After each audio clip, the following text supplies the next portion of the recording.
guys. Why are the Chinese automakers so much better when it comes to producing these high-tech, very cool, and lower-cost EVs? I know they get state support. Is that really what the whole thing is?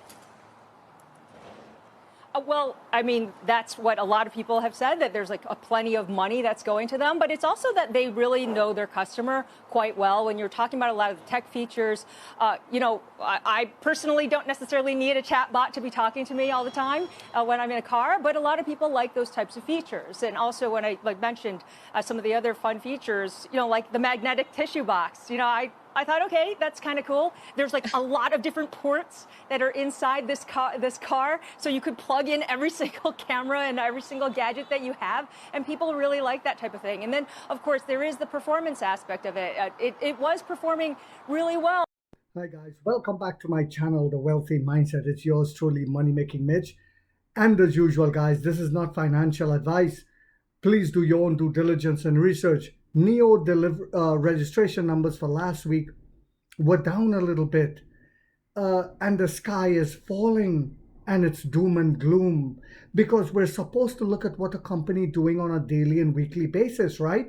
Wrong. Now, with the L90, we know that the sales are going to pick up in a dramatic way because of the amount of pre-orders and the fact that it's in demand in China, these huge SUVs, but at the price point and a technologically advanced one at that.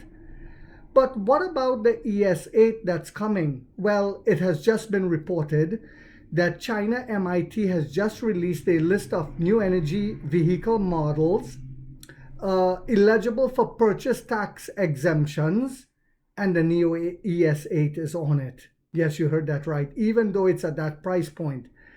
But will it live up to the hype like the L90? Is it going to sell like hot bread? How big is this EV? Stay tuned.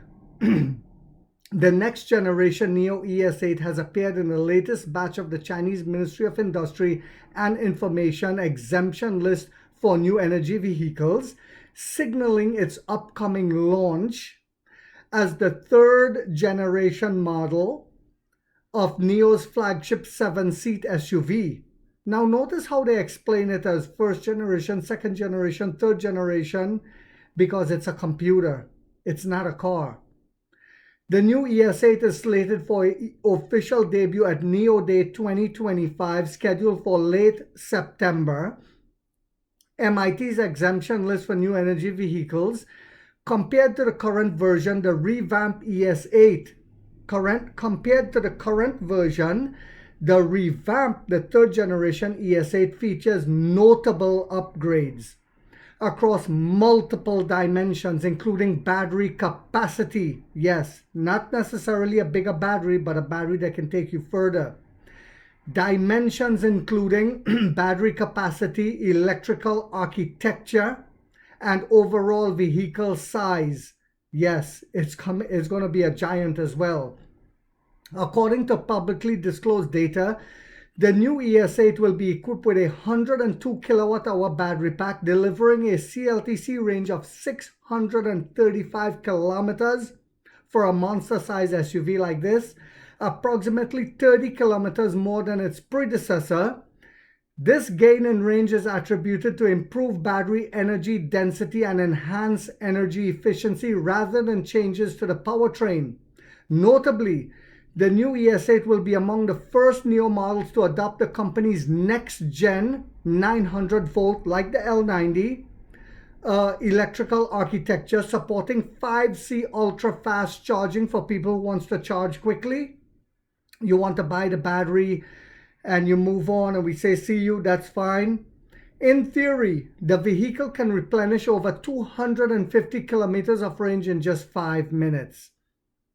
So people talk about, the BYD can charge in 5 minutes. Well, if that's what you want, here you go.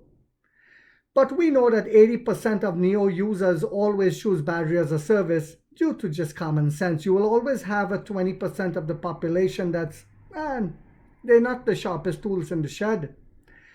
It says, coupled with NIO's in-house 600 kilowatt peak power DC fast charging infrastructure and its established battery swap network, the vehicles addresses a critical concern in China's EV market, charging anxiety. The model also sees a significant expansion in physical dimensions. Yes, the size.